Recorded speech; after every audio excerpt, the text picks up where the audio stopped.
কবরের জীবনটা আসল জীবন। বিশ্বনবী দোয়া করতেন, আল্লাহুম্মা ইন্না নাউযু বিকা মিন আযাবিল কবর।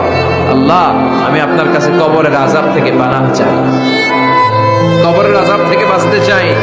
এই কবরের মধ্যে অনেক ফিতনা হবে, অনেক সুয়াল হবে। কবরে প্রশ্ন আছে না নাই? কথা বলেন। প্রথম প্রশ্ন জিজ্ঞেস করা হবে, মার রব্বুক, তোমার রব কে? বলেন, আমাদের রব কে?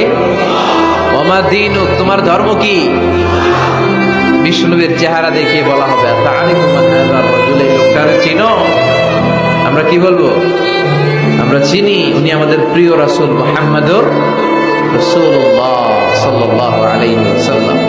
এরপরে জিজ্ঞেস করা হবে, এগুলো কোত্থেকে শিখলা? আমরা বলবো, কোরআন থেকে। ফায়ুফসাহু লাহু কবরুহু ৭০ যিরাআন।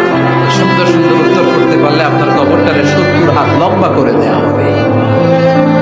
ইফতাহু লাহু বাবুন ইলাল জান্নাহ, জান্নাতের দিকে একটা দরজা লাগিয়ে